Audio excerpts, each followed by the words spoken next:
Evelyn Carter signed her name with a steady hand, the pen gliding across the check's surface in bold blue ink. $65,000.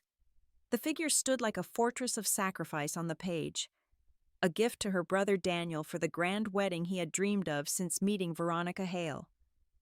Evelyn smiled faintly, but her eyes betrayed a flicker of unease. The check rested on her mahogany desk beneath the glow of a brass lamp, and for a fleeting moment, she recalled the way Veronica's lips had curved into a smirk that did not quite reach her eyes. From the window of her office in the Sterling Grand Hotel, the city spread out in lights and concrete. The glass walls caught her reflection, poised, successful, yet shadowed by something unresolved.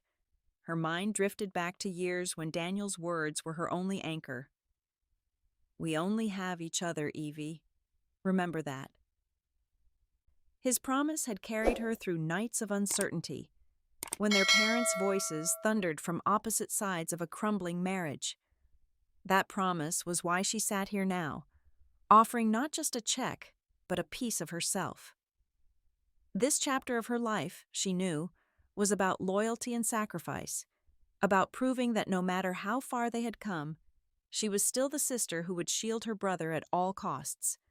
The hotel's corridors hummed with the muted rhythm of activity maids wheeling carts, the faint scent of lemon polish lingering. Yet Evelyn's thoughts returned to a cramped apartment years ago, where she and Daniel had once stacked nickels and dimes on the kitchen table to buy groceries, when child support payments never came. Their laughter had been hollow then, but their bond was unbreakable. She had told him she would one day build something greater. He had believed her, and now she held in her hands the proof. The Sterling Grand, a palace of chandeliers, velvet drapes, and the weight of her name engraved in gold at the entrance. But Daniel's path had taken a different turn. He had met Veronica Hale at a charity gala. Evelyn remembered the evening well. She had been overseeing the catering, making sure the champagne flowed and the silver trays gleamed. Veronica's arrival had silenced the room. Tall, perfectly groomed, her diamond earrings flashing with each tilt of her head. When Daniel introduced them, Veronica's greeting had been smooth, yet condescending. "Oh, the hotel sister," she had said, her tone brushing Evelyn aside as if she were a staff member rather than an equal. The weeks that followed brought change. Daniel began to echo Veronica's phrases, speaking of our kind of people and the right circles. He swapped his old truck for a glossy black sedan and shifted their weekly sibling dinners into rare, awkward encounters where Veronica's sighs punctuated each memory Evelyn tried to share. The old Daniel, the one who once walked her to school with a protective hand, seemed to fade.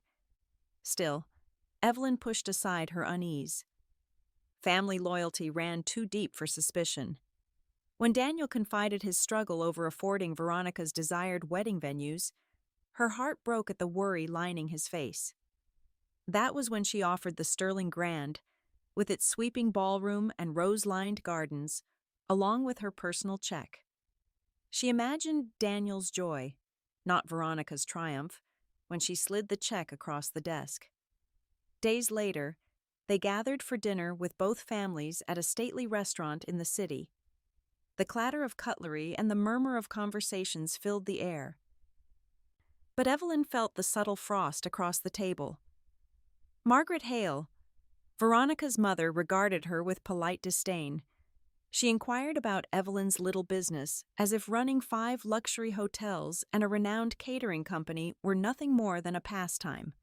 "Well," Margaret said, her voice wrapped in velvet but edged in steel, "anyone can succeed in America these days.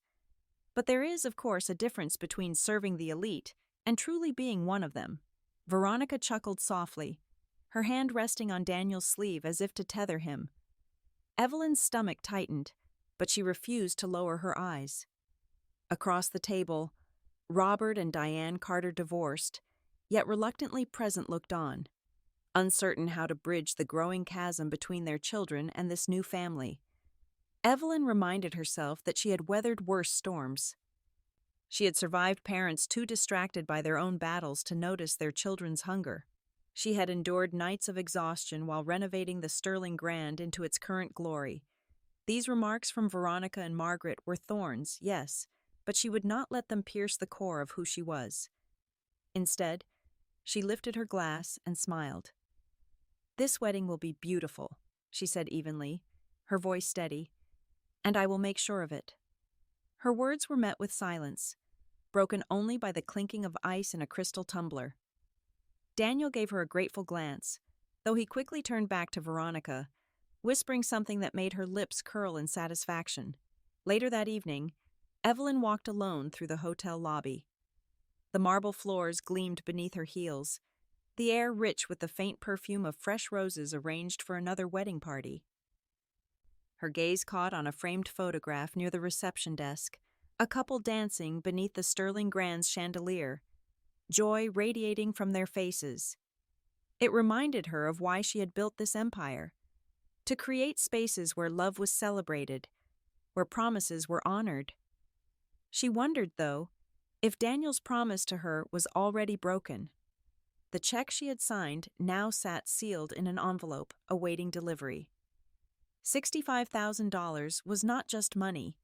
It was the symbol of trust between siblings, the living echo of coins counted on a kitchen table long ago. When she placed the envelope in her leather bag, she did not see Veronica and Margaret exchange a silent, triumphant look across the restaurant earlier. To them, Evelyn's gift was not loyalty, it was leverage. The days that followed carried a subtle chill.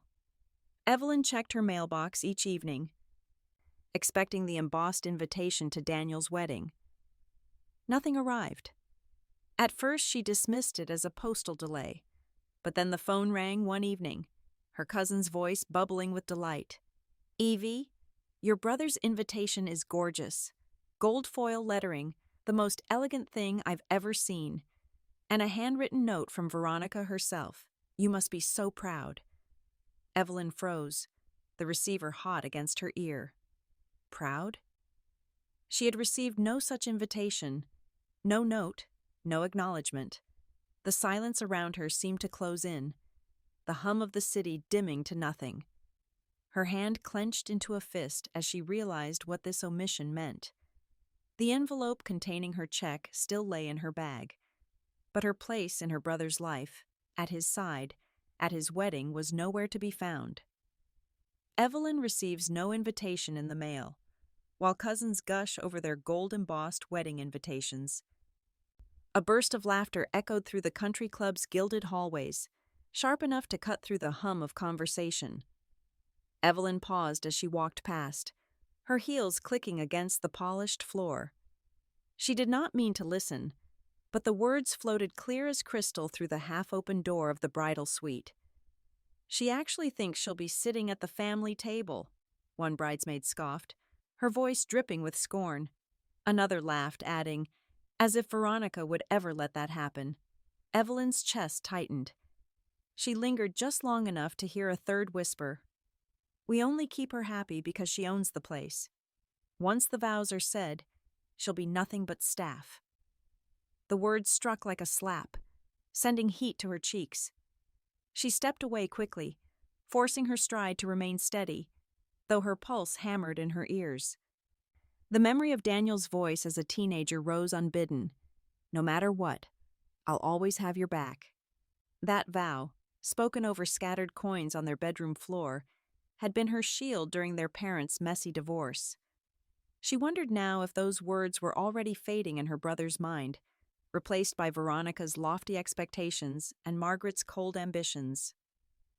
This evening's dinner was meant to unite both families. Instead, it would set the stage for Evelyn's deepest wound. The restaurant gleamed with crystal chandeliers and heavy drapes, the air fragrant with aged wine and roasted duck. Silverware clinked against porcelain plates as the two families gathered around a long table.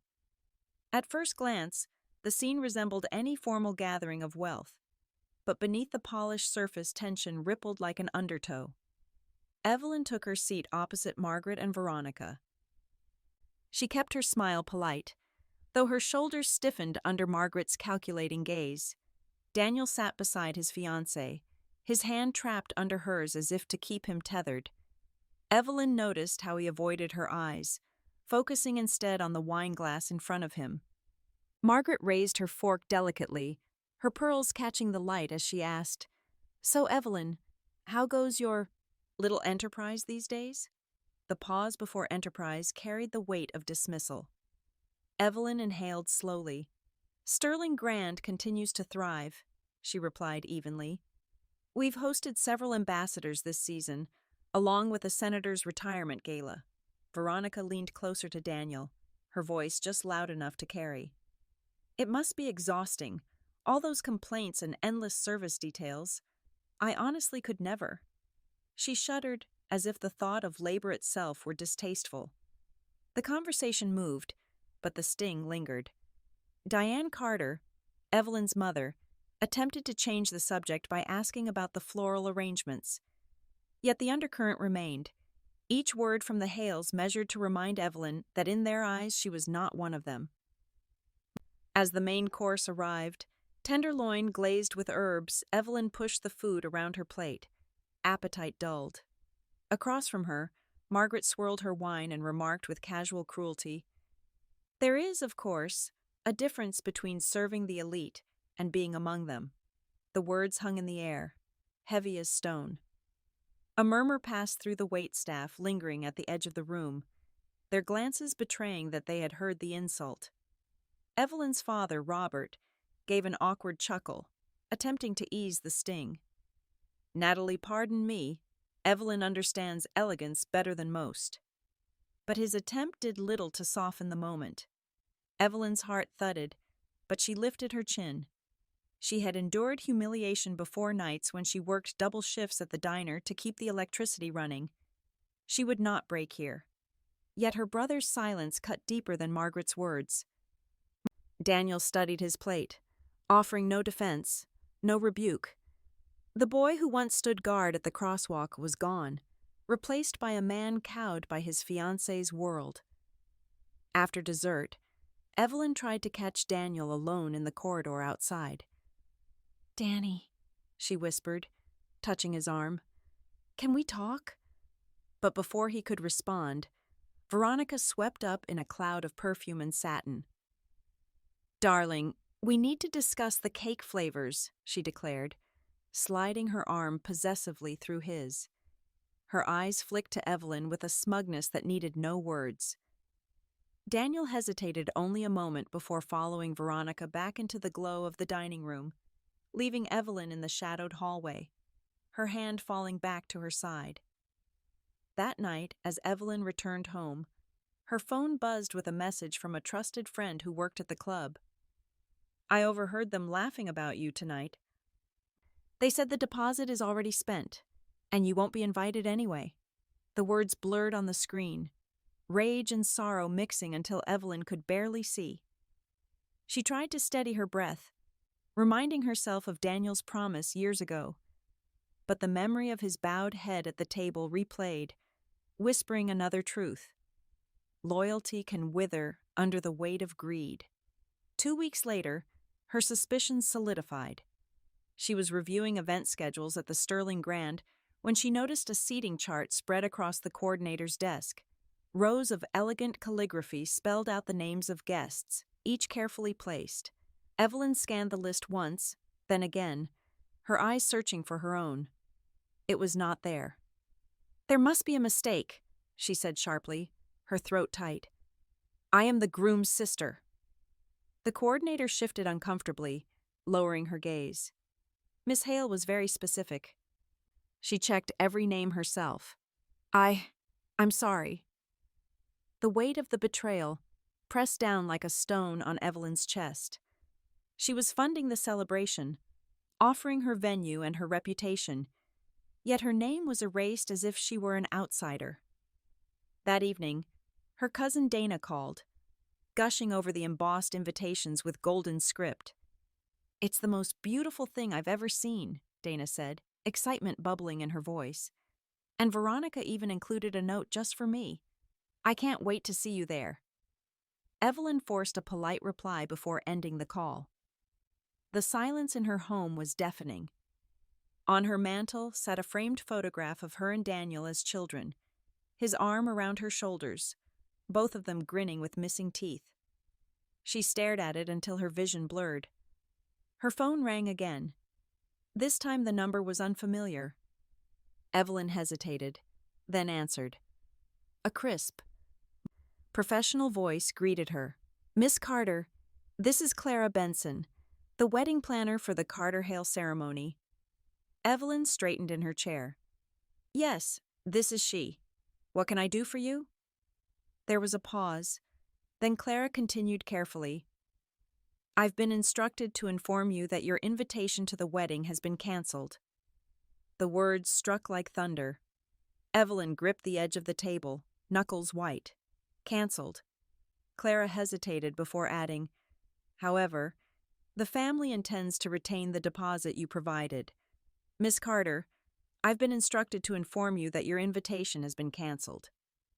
Evelyn gripped her phone so tightly, her knuckles whitened, Clara Benson's voice still echoing in her mind. They will keep the $65,000, but you are no longer invited. The words circled like a storm she could not escape. For a moment she could not move, the world around her blurring into silence. Then, like a sharp gust, her father's voice from years before whispered through memory, "Respect is the only wealth you truly own." She had been a teenager then, caught in the chaos of divorce, and those words had barely seemed real. Now they lit a fire inside her chest. This was no longer about humiliation. It was about dignity. Evelyn understood in that instant that she had been a benefactor, a sister, and an ally, but never an equal in the eyes of Veronica and her mother. Tonight, she would no longer bend. She rose from her chair, the office quiet, except for the distant hum of elevators. The Sterling Grand stretched around her like a fortress, polished marble, gilded mirrors, the scent of lilies drifting from the lobby. Every inch of it was built from her sweat and sacrifice. And she would not allow her own blood to make her invisible within its walls. She took a deep breath and dialed her brother's number. "Danny," she said when he finally answered. Her voice was steady, though her heart trembled. "Am I invited to your wedding or not? I want to hear it from you." There was a pause. She heard the faint shuffle of movement, Veronica's voice murmuring somewhere in the background. Daniel's sigh came heavy, tired. "Evie, it's complicated." "No, it isn't," she cut in, her tone sharp. "You're either my brother, or you're the man willing to take my money and shut me out." He faltered, and for a fleeting second she thought he might choose her. But then he said weakly, "We'll figure it out. Just give me time." The line went dead, leaving her staring at her own reflection in the dark glass window. The brother who once gave her half of his sandwich so she wouldn't go hungry had become a stranger afraid of his own fiancé's shadow. By dawn, Evelyn had made her decision. She pulled the original contract from her filing cabinet, the Sterling Grand crest stamped in gold at the top. Section 12 was clear. The venue reserves the right to cancel any event that violates the company's core values of respect and integrity. If ever there was a moment to invoke it, this was the one. When the families arrived later that week for what they assumed would be a planning meeting, Evelyn had her staff escort them not to her office, but to the hotel's private conference room. The air was chilled by the central vent, the long mahogany table gleaming under recessed lights. A tray of untouched pastries sat between carafes of coffee. The stage was set, not for celebration, but for reckoning. Margaret Hale swept in first, her heels snapping against the floor, Veronica clinging to her arm with tear-bright eyes. Richard Hale followed, his face already drawn with unease. Daniel trailed behind, pale, his hands fidgeting with his cufflinks. Robert and Diane Carter entered last, their confusion evident, as if they were walking into a storm without understanding the weather. Clara Benson stood quietly in the corner, a reluctant witness to the unfolding drama. Evelyn remained standing at the head of the table, her posture regal, her voice calm. "Thank you for coming. We need to discuss the future of this event. Margaret scoffed immediately, lowering herself into a chair. Future? The arrangements are already set. Not anymore, Evelyn replied, sliding the contract across the table. This wedding will not proceed at the Sterling Grand unless 3 conditions are met. First, a written apology for the attempt to exclude me. Second, full acknowledgement of me as family throughout the events. And third, public recognition of my $65,000 contribution as a gift, not as a silent discount. Veronica gasped, her hand flying to her chest. You can't be serious. I am, Evelyn said, her gaze unflinching. Daniel's voice broke through, shaky and uncertain. Evie, please, don't do this. Veronica just wants everything perfect. She meant every word, Evelyn interrupted coldly. She turned to Clara.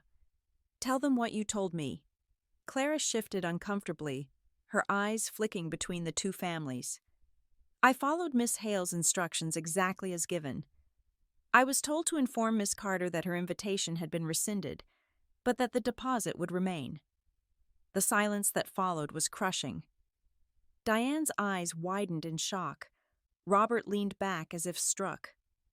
Richard exhaled heavily, rubbing his temple. This is absurd, Margaret spat. So there was some miscommunication. That's no reason to threaten the entire wedding. This was no miscommunication, Evelyn countered, her tone like iron. It was deliberate. You wanted my money, my venue, my staff, but not me. That is fraud, and I will not be defrauded in my own house. Richard leaned forward, his voice more measured. Miss Carter, surely there's another way, but Evelyn held up her hand. This is not negotiable. Without those conditions, this event is canceled. You'll lose the venue, the catering, the rooms, and you'll face a scandal no society paper will ignore. Daniel's face had gone ashen. He looked at his sister, then at Veronica, then back again. His lips parted, but no words came. Finally, in a voice barely above a whisper, he said, I want you there, Evie, but I don't know if I'm strong enough to choose you over them.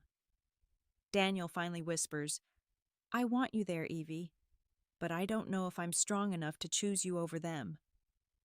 In the hushed grandeur of Sterling Grand's conference room, Evelyn delivers her ultimatum. No apology.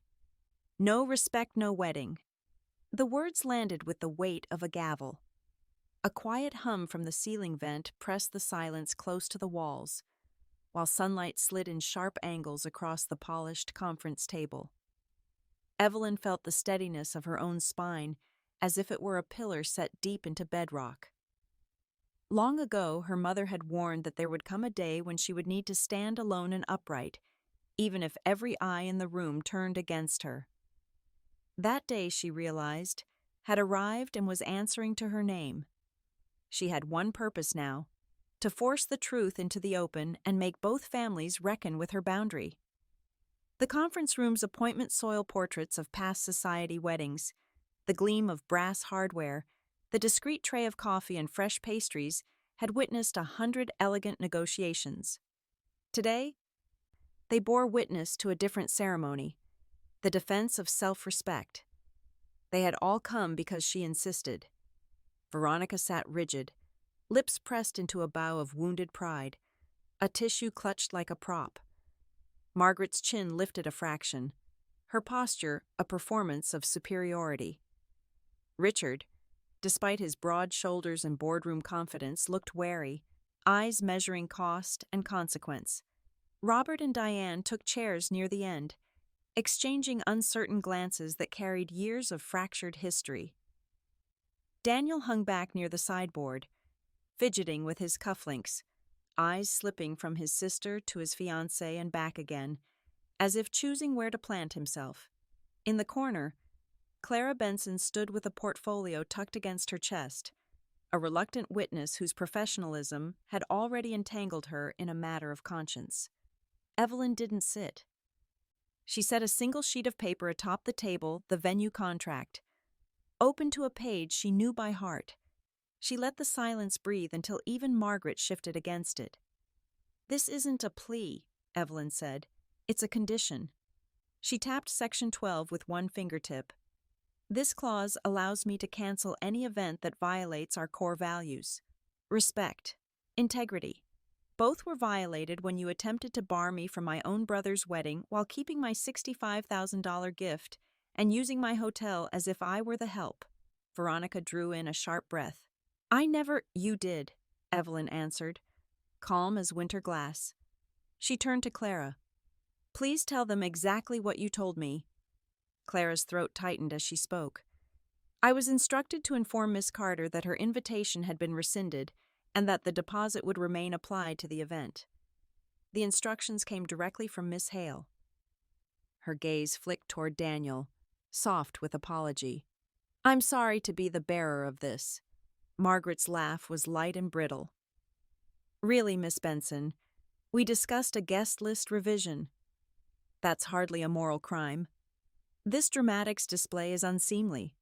She pivoted to Evelyn with a carefully curated smile. "My dear, surely you understand how complex these affairs can be. It was an unfortunate misunderstanding, nothing more." "A misunderstanding doesn't arrange seating charts without a sister's name," Evelyn said. "A misunderstanding doesn't send gold invitations to my cousins and none to me. A misunderstanding doesn't instruct a planner to deliver a message that I am out while my money stays in." Richard cleared his throat. "Miss Carter, Evelyn, before we scorch earth here, perhaps we can discuss remedies without threatening to cancel the entire event 10 days before the ceremony. There are reputations in play, travel plans, substantial vendor commitments." "There is a reputation in play," Evelyn replied, "and it is mine. You were content to attach your evening to my name and chandelier while pushing me into the kitchen. I won't host an event built on contempt." Daniel stepped forward at last, palms open. "Evie, I'm sorry for how it looks." "How it looks?" She allowed herself one incredulous breath. "You stood silent while they scrubbed me off the guest list like I was a spill on your new tuxedo." His shoulders sagged. "I wanted to keep the peace. Peace isn't the same as surrender." Evelyn faced the table again, voice level. "Here are my conditions. First, a written apology from the bride and the groom acknowledging the attempt to exclude me and the disrespect shown. Second, guarantees in writing that I will be treated as family at every wedding event and seated accordingly. Third, a public acknowledgement in the program of my gift, described as from a loving sister, not as a business concession." Margaret's smile vanished. "You cannot dictate terms to us in that tone." "I'm not dictating," Evelyn said. "I'm offering a choice." Veronica's composure frayed. "This is my wedding," she cried, color rising into her cheeks. "I should decide who attends. And if we accepted your money, it was because Daniel said you were—" she faltered, then brushed tears that didn't fall. "It was a gift. Gifts don't come with contracts attached. Gifts often come with meaning," Evelyn said, the softness in her voice more cutting than steel. "And this one came with a signature. If you treat the giver with contempt, you won't spend the gift under my roof." Richard leaned in, fingers laced, the tactician emerging. "If we accept your conditions, will you guarantee the event proceeds on schedule and with full services rendered? No more last-minute surprises?" "You'll have my guarantee," she said, "when I have your apology and your guarantees." Margaret tilted her head, pearls glinting. "You are new money, Miss Carter. It tends to be sensitive." "Respect isn't an inheritance," Evelyn answered. "It's a choice." A long breath moved around the room like a tide. Somewhere down the hall a rolling cart rattled, then quieted. The air retained that over-conditioned chill that made pastries grow stale too quickly. On the tray between them, butter croissants dulled in the cool, and steam had stopped rising from the coffee carafes. Evelyn smoothed the front of her jacket in an unconscious gesture that felt like she was sheathing herself, and waited. Diane spoke first from the far end, voice wavering but firm. I am ashamed this happened, she said to the Hales. Evelyn has done nothing but support her brother. Robert nodded, eyes on Daniel. Son, you fix this. Family first. Veronica's gaze darted to Daniel, pleading now. Don't let her ruin everything. Think of the guests, the photos, the investments we've made. Think of what people will say. Daniel's face twisted.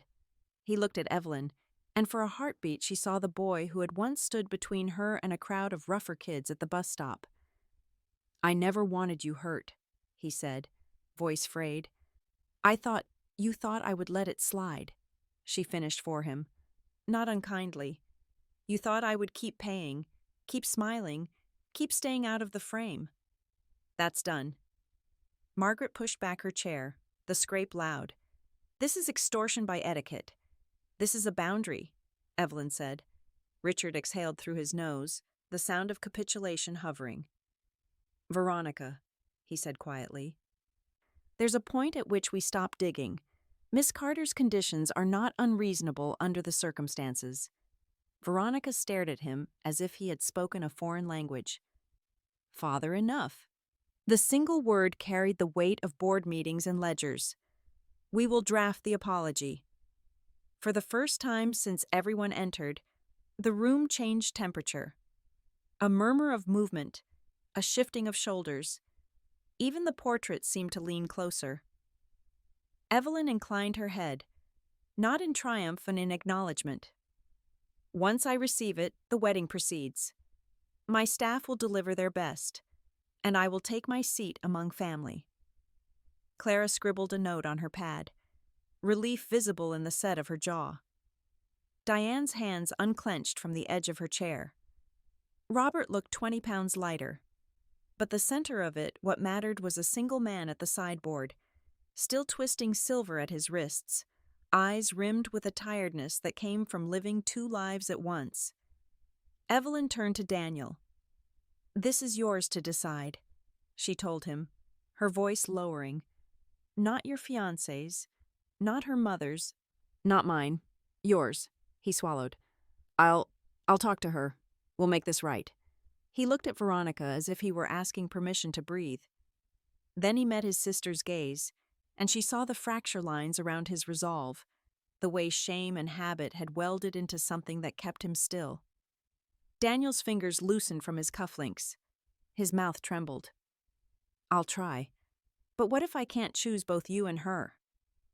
The wedding rehearsal dinner began with a smile polished bright enough to hide cracks, but Evelyn noticed the shadows clinging just behind every toast. It was the evening before the ceremony, and Sterling Grand's ballroom glowed in amber light.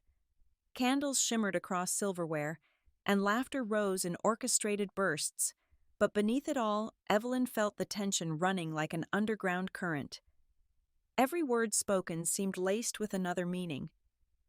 Every glance sideways told a different story than the one projected at the microphone. The apology letter had been delivered earlier that afternoon, signed by Veronica in neat script and by Daniel in rushed, uneven strokes.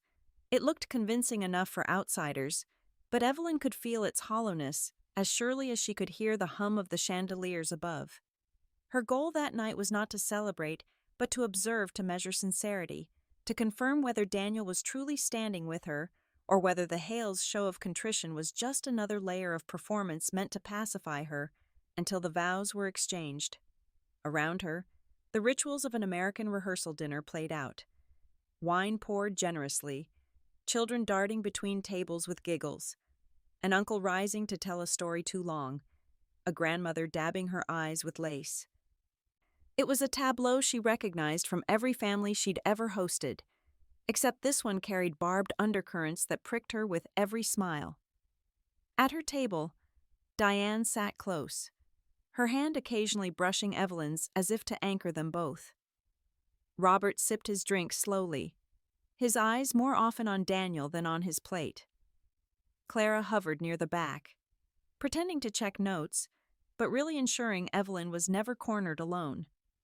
Across the room, Margaret stood like a general surveying a battlefield, her pearl necklace catching light each time she tilted her head toward Veronica, who in turn leaned into Daniel with a possessiveness that looked less like love and more like ownership.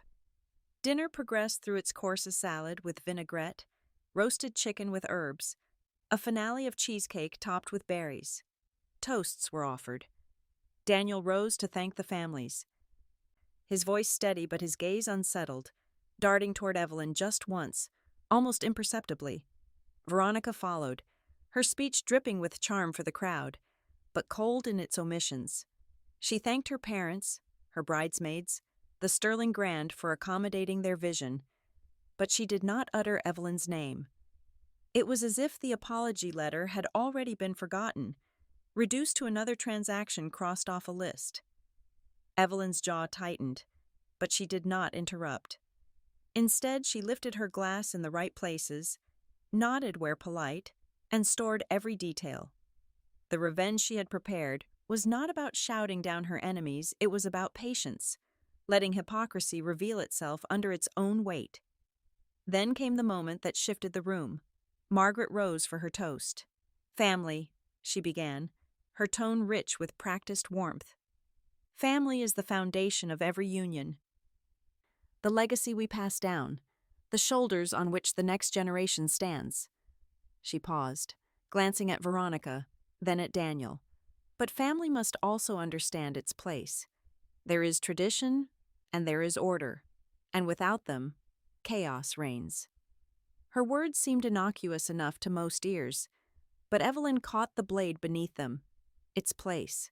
The phrase cut deep, a reminder of exactly where Margaret had tried to put her. Evelyn's hand tightened around her glass stem, the crystal cool and slick in her grip. Diane whispered, "Did you hear that?" Her lips barely moved, but her eyes were blazing. "She meant you." Evelyn only nodded once, her face composed.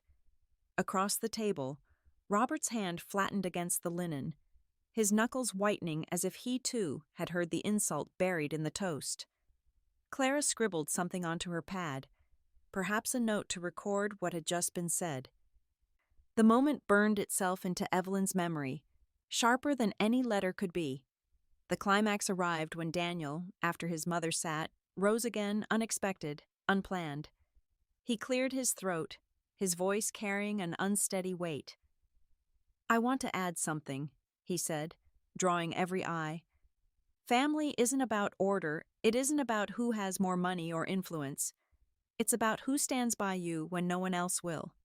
His gaze locked with Evelyn's then, and for a heartbeat, she thought he might fully side with her. "My sister has always stood by me. And tomorrow, I hope to honor that." Gasps rippled softly, a knife of silence slicing the air before the clinking of glasses resumed in forced cheer. Margaret's smile froze, her eyes daggers beneath the veneer. Veronica gripped Daniel's arm tightly, whispering something sharp enough to draw a wince from him, even as he tried to keep his face composed. Evelyn allowed herself one sip of wine, her pulse steady. The balance of power had shifted, not entirely, but enough. Margaret had attempted to wound her in front of all, and Daniel, perhaps without realizing it, had just confirmed which side of the line he truly stood on. As dessert plates were cleared and music softened into background hum, Evelyn felt the eyes of both families on her, measuring, calculating. The night was almost over, but the war was not. It had simply moved into its next act, where alliances would fracture and truths would push through the fabric of lies. She set down her empty glass, her lips curving into the faintest of smiles as she rose from her chair. The weight of generations, the sting of betrayal, the promise of justice all converged into the quiet certainty of what she carried forward. And then, as she turned toward the exit, Clara hurried to her side with a pale expression, pressing a folded note into her hand. "Miss Carter," she whispered urgently, "you need to read this. It changes everything." The morning sun fell across Sterling Grand's marble floors like judgment itself, unforgiving and bright, as guests gathered in their pressed suits and pastel dresses, unaware that the ceremony they awaited would not end as planned. Evelyn woke before dawn, the note Clara had delivered still trembling in her memory. Its contents had confirmed every suspicion she had carried, every reason she had doubted Veronica's sudden apology. The handwriting was not Daniel's at all. It was Margaret's, her precise loops and disciplined penmanship disguised with hurried strokes. The letter was forged, a staged peace offering meant to silence Evelyn before the wedding day. In that moment, Evelyn knew her revenge was not only justified but necessary. Her goal was clear: expose the lie in the most public way possible to ensure that no one could ever erase the truth again. The Sterling Grand Ballroom had been transformed into a cathedral of white roses, silk ribbons, and gleaming chandeliers. A string quartet rehearsed softly in the corner while guests murmured, their voices echoing beneath vaulted ceilings. Long, pew-like rows of chairs filled with relatives and townsfolk, eager to witness what they assumed would be a merger of love and legacy. But beneath the lace and light, Evelyn could feel the tension coiling. Margaret stood near the altar, regal in navy satin, her pearls gleaming like polished armor. Veronica was hidden behind gilded doors with her bridesmaids, preparing to walk the aisle in triumph. Daniel stood stiffly at the front, his hands clasped, his eyes darting once toward the entrance as if searching for a lifeline. Evelyn sat near the middle row, Diane beside her, Robert just behind, Clara tucked in at the edge with her ever-present notepad. Every one of them felt the storm about to break, though only Evelyn carried the match that would set the fire. The ceremony began with the pastor's opening words, his voice warm and steady, speaking of union, of family, of God's blessing upon those who honored truth and loyalty. Evelyn nearly laughed at the irony. Guests shifted in their seats, turning to watch as Veronica finally appeared. She glided down the aisle in a gown heavy with lace, her smile dazzling, her arm looped through her father's. Applause rippled as she passed, her eyes shining with triumph. She did not glance once toward Evelyn.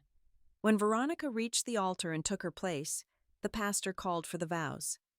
Daniel began, his voice trembling as he recited promises that sounded rehearsed, brittle. He looked at Evelyn as he spoke of loyalty, his words falling like veiled confessions. Veronica followed, her speech gilded with charm but hollow of sincerity. She spoke of power as though it were love, of legacy, as though it were family. And then came the moment Evelyn had waited for, the question of objections. The pastor's words rang out clearly. If anyone here knows of a reason why these two should not be joined, speak now or forever hold your peace. Evelyn rose. Gasps burst through the room like cracks in stained glass. I have a reason, she said, her voice steady, carrying across every row. She held the forged letter aloft, the paper trembling only from the air, not from her hand. This apology, this so-called reconciliation, was a lie. It wasn't written by Daniel or Veronica. It was written by Margaret, to deceive not only me, but all of you. The room erupted. Guests murmured. Some stood to see better. Others exchanged shocked whispers. Margaret's face froze in an icy mask, her pearls catching the light as though even they recoiled from the heat of exposure. Veronica's smile faltered, her hand tightening around Daniel's as if to anchor him. Daniel's voice cracked through the chaos. Is it true, Mother?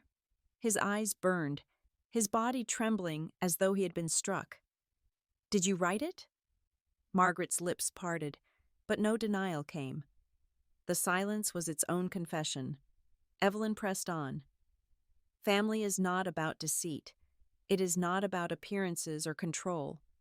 You sought to erase me, to use lies to silence me. But today, before God and before everyone here, I expose you. The climax shattered when Daniel tore the paper from Evelyn's hand, his face pale. He turned toward the pastor, his voice breaking. I can't do this. Not like this. Not with lies binding us instead of love. Gasps surged again, guests rising, confusion spreading like wildfire. Veronica's grip tightened, her voice sharp as a blade. Daniel, you will not humiliate me in front of all these people. But humiliation was already blooming in the air, impossible to contain. The pastor faltered, uncertain whether to continue or end. Margaret's hand twitched at her side, a queen watching her kingdom crumble. Diane leaned forward, whispering fiercely, "It's done. The truth is free." Daniel looked from Veronica to Evelyn, torn but resolute. This wedding cannot go on. And just as the pastor lifted his hand to quiet the crowd, the grand ballroom doors slammed open.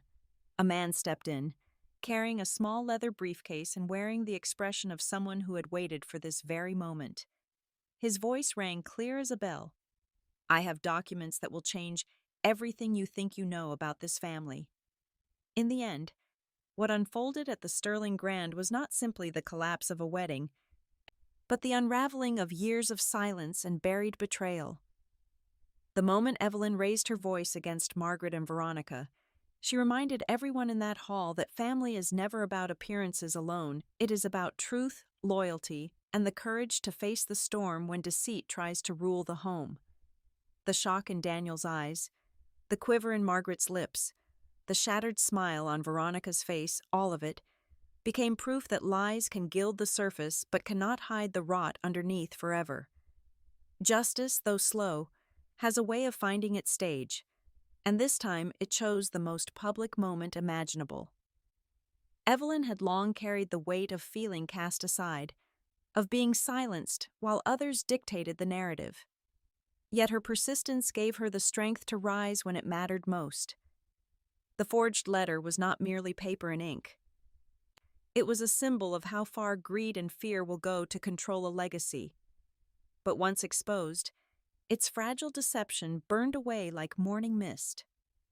Margaret, so regal in pearls and satin, was left facing not just her son's disappointment but the judgment of an entire community. Veronica, radiant in white lace, found her gown turned into a shroud of disgrace. And Daniel, caught between duty and conscience, chose conscience at last, proving that the truest inheritance is not money or property, but integrity. Family, as Evelyn came to understand, is built on choices, repeated daily choices to defend, to trust, to uplift. When betrayal takes root, it poisons generations. When truth is spoken, it may wound for a moment, but it heals for a lifetime. The old family photographs hanging in Robert's study, the whispered prayers before Sunday dinners, the laughter of children chasing fireflies in the yard, all of these small moments meant more than any grand estate or inherited fortune. They were the real treasures, the ones greedy hands could never control.